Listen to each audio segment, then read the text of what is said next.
んこんにちは、さくらです。今回なんですけれども、今大阪の梅田にやってきてます。今回梅田で何やっていくかと言いますと、大阪名物といえば皆さん何を思い浮かべますか？たこ焼きとかね、串カツとかいろいろあると思うんですけど、今回は串カツ食べに行きたいと思います。大阪で串カツ食べるの初めてじゃないかな。串屋物語で串カツ食べたぐらい。あれは串カツなのか？串物？揚げ物？お酒を飲みつつのんびり食べていきたいなと思ってますので、皆さんもね、晩酌しながらとか、お酒飲めない方は晩ご飯食べながら動画見ていただけたらと思いますので、よかったらぜひ最後まで見ていただけたらと思います。それでは本日の動画スタート。はい、店内に入りました。大阪で串カツ屋さんに来るの初めてやけど楽しみや。とりあえず飲み物注文して追加オーダーは QR コードからお願いしますって言われたけん、それでやっていきます。初めて。なんかこんなある。二度漬け禁止ソースとかある。ソースがこれなんかな。コロナになってからだよね。つけるタイプのソースに変わったよね。とりあえずセットみたいに頼もうかな。はーい。キャベツのまま。はい。です。ビール届いたんで乾杯しましょう。乾杯。新世界名物どて焼きってことはあれか、大阪ならではのやつってこと。新世界ってそうよね。天王寺とかの近くのところね。この間私が行って変なおっちゃんに襲われたって言ったところね。襲われではない、絡まれただけやね。レディースセットってやつを頼みました。とりあえず届くまで待ちたいと思います。どて焼きが届いたんで食べます。2号系です。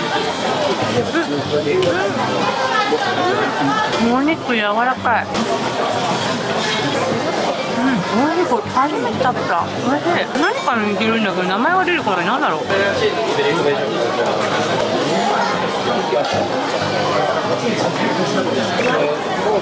疲れてない？そりゃそうだよ。昨日から大阪来とって、昨日は大阪で撮影3本ぐらいして、今日は朝から三重県に行って撮影して戻ってきたから、その後もう1本撮影せなきゃいけない。大丈夫かな？届きました。早速いただいていこうかね。1本目いただきます。牛肉かな？おいしいね。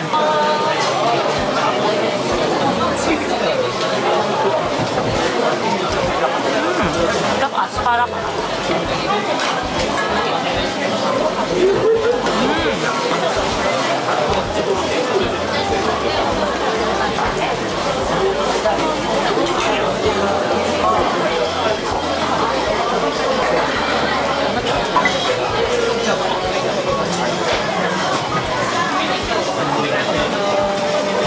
話したいことがあって、さっきさ三重県に行きとって今いるのが大阪の梅田なんだけど、特急電車で帰ってきたのよね。泊まりやったけん、いつも持ってるカバンと別に着替えとかを入れてる大きめのカバンと2つ持っとったっちゃうね。特急列車の中に大きい方のカバンを置き忘れてきてしまって、上の網棚あるやん、ここに置いてそのまま出てきちゃって忘れちゃったんよね。特急から地下鉄に乗り換える時に気がついたけん、戻って忘れ物したんですけどって言って B さんに言ったら、劇長室に行ってくださいって言われて、劇長室に行ってこの車両でとかどんなものかとかいろいろ聞かれて説明したんよ。そしたらさ、 E さんに中身何が入ってますかって聞かれたと。洋服とかドライヤーとかが入ってますって、答えたんだけど、よりによって一番上に下着を置いとったと思う。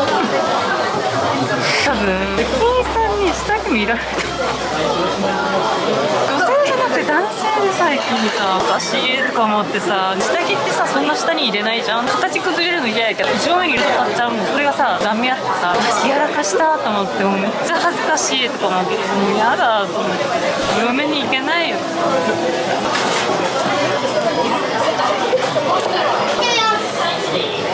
私今日多分なんかでついてない日っぽいっちゃう。で撮影後終わったけん大阪戻ってくる時に特急電車に乗るっちゃうけど、私が駅に着いた時が発車する数分前とかやと特急券買う時に、今から行っても間に合わないんで次の電車乗ってくださいって言われたよ。次の電車って1時間後やと、駅に着いてまた1時間待たないかんはめだってからさ、いやダッシュで行ったらいけませんって言ったんやけど、ホームが遠いんで1時間後に乗ってくださいって言われたんや。あ、そっかと思って、ありましたと思ってさ、特急券買ってさ普通にホームに行ったらさ、ちょうど私がホームに着いた時にスーって行った時、私ダッシュで行っとったら何やっとったんにさ、と思いながら結局1時間待ってさ帰ってきたやろ。そしたらさ、私が乗った電車ね、すごい愉快な人が多くて結構うるさかったんよね。寝たかったんにめっちゃうるさいけん、なんか全然寝れんくって、挙句の果てにさ荷物置き忘れてるけど、何なんって感じだったっていう感じでした。で、そのっていうび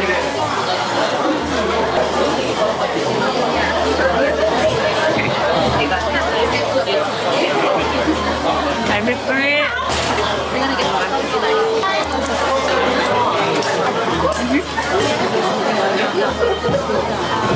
夕方時ってこともあって常に満席やね。後半のものがちょっとな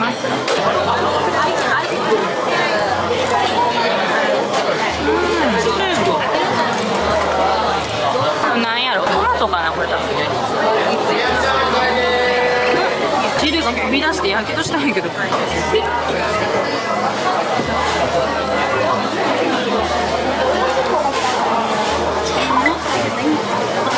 オイラでインスタで事前に募集してた質問返しをやっていこうかな。1つ目がマクドのホットティーが復活しますね。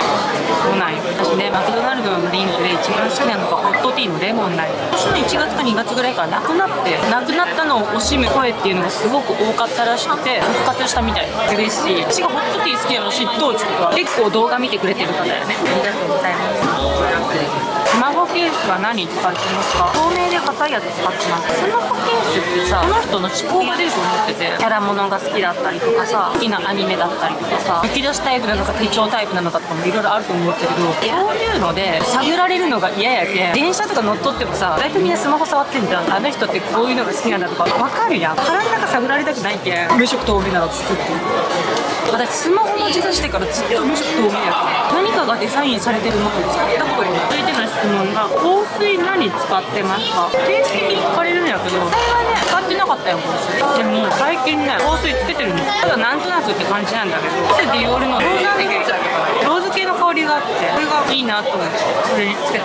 続いての質問がなんでそんなにポジティブなんですか？自己肯定感高すぎんって何人かから質問来てたんですけど、前の動画で言ってたと思うんだけどさ、逆にさなんかネガティブで生きるのってさ人生損してないと思っちゃう。ポジティブに言った方がさ何倍も楽しいよ人生。日本人ってさ謙遜する文化みたいなのあると思っちゃうけど、謙遜するよりも私って運がいいしとかついてるしとか何やっても全部うまくいくっていう風に思ってた方が人生楽しいと思うんだけど、言霊っていうぐらいやけん自分が発した言葉って現実になっていくからポジティブな言葉を言い続けた方がいいと思うけど、私って YouTuber じゃん。だからネガティブな YouTuber って見たくなくない？そういうのが好きな人が一定数おるのかもしれんけど、どうせやったらなんかこう見てて楽しいとか癒されるとかそういう人を見たいって思うと思っちゃう。ってなったらネガティブな人って見たくなくないって思うからポジティブでいるように心がけてはいる。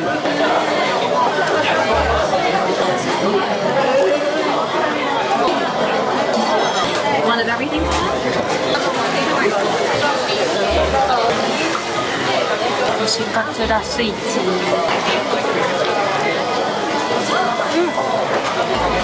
じゃあなんでポジティブなのかっていう話をしたけど、じゃあみんながどうやったらポジティブになれるかっていう話を今からしたいって言うけど、これは私がやった方法だから全員が使えるとも限らんとやけど、まあ私はこうだよっていうことをちょっと参考程度に聞いてほしいんだけど、去年1年間めちゃくちゃしんどかったよ精神的に。ボロボロになっちゃってて大変やったよ去年1年間。自分が怖いっていうことをちゃんと理解できるようになったから対処して回避できるようになったから、だからメンタルめっちゃ強くなったなって最近思う。メンタルって鍛えることってできるんだけど、繊細さとクリエイティブ能力って紙一重やと思ってて、 YouTube やる上でクリエイティブ能力って必要やだけん、そこをなくしてしまうと良さが消えるのかなって思って、それだったらこの繊細さを残しつつメンタルを安定させるためにはどうしたらいいかっていうことを考えた時に、私はその強くするっていうよりも回避するっていうことを覚えたい。自分の性格とかをちゃんとこう理解しないといけないんだけど、メンタルが落ちてしまう原因とか、あとはこういう時に落ちやすいな病みやすいなとか、あと1ヶ月の中でもこの時期は病みやすいっていうのがあると思っちゃうんで、場合は新月とか満月とかあるよ。私満月の前が病みやすいのよっていうことが分かったから、満月の前に病んでたとしても気にしないようにしてた。あとは人と比べちゃうところがあるから、人と比べないようにするために SNS から距離を置くとか、デジタルデトックスっていうか携帯見ないようにしてたりとか、病みそうやなって自分で分かったらもう何も考えずに寝る。夜中え事するのが絶対ダメやけん、とりあえず何も考えずに寝て起きて午前中考えるようにしたりとか、悩み事の 99% って大体取り越し苦労のことの方が多いから、まあ大丈夫やろうって無理やりにでも思うようにしてたかな。私ね、すごい自分を否定する癖を持ってたから、とにかくそれをやめたかな。自分を否定することって本当自分をいじめてることだから、もう本当それって最悪ないよね。どんどんネガティブになって悪い方向に行っちゃうから、今話したのが私の対処方法、回避方法、それを覚えるだけでもだいぶ楽になると思う。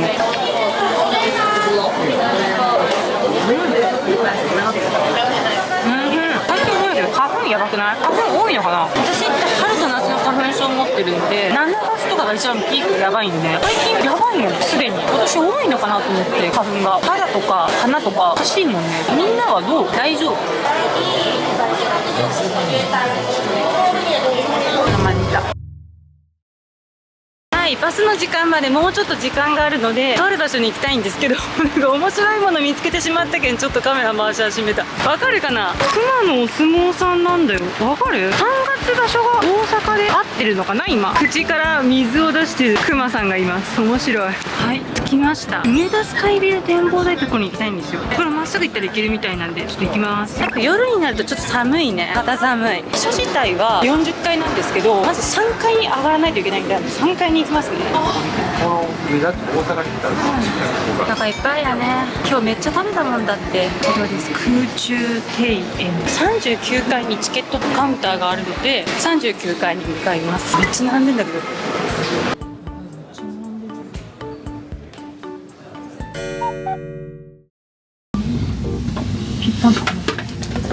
こんな感じです。なんかすごい、なんかトンネルくぐってるみたい。ただね、1個言ってもいい？自分マジで高いとこ苦手ないよ。なのにさ、お前何やってんだよって話なんだけどさ、エスカレーター、これ怖いけど、とりあえず今怖いけど止めるカメラ一回ちょっと待って、怖くなってきた。チケットを買ったので登っていきますね。もうほんとさっきマジ死ぬかと思った。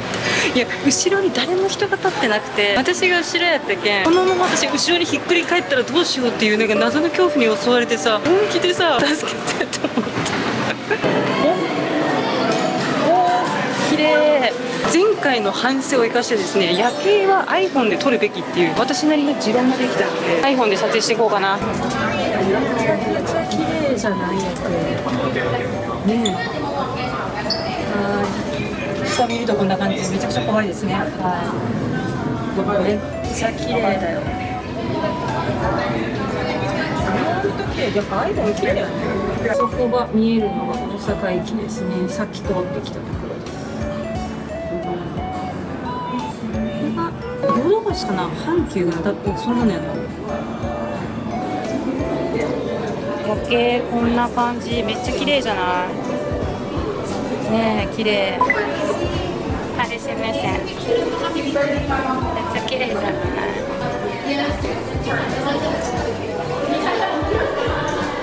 窓際で夜景見れたりとか、カフェとかある。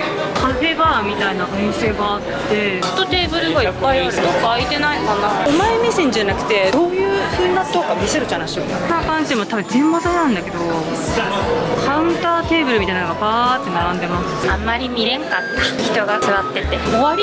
もしかしてこれで。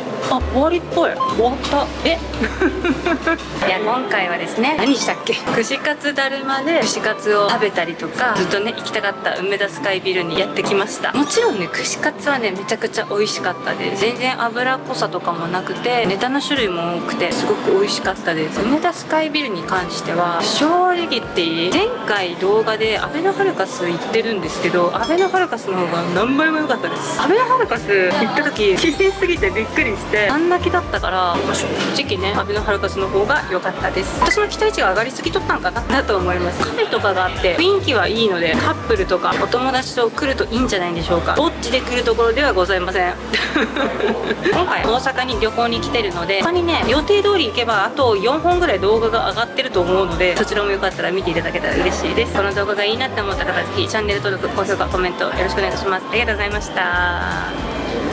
下りは怖くないぞ、大丈夫、下がってってるから大丈夫。最後に1個言ってもいい？展望台から降りてくるエレベーターの中でね、周りが全員外国人でね、日本人私だけだったよ。もうここは日本なのかどこの国なのかよくわけのわからんことになっとったよめっちゃでかい声で英語でうわーってお互いに言い合ってるの。みんな友達っていうか多分連れなんだよね。あのエレベーターのあの空間だけは日本じゃなかったよということで、本当にありがとうございました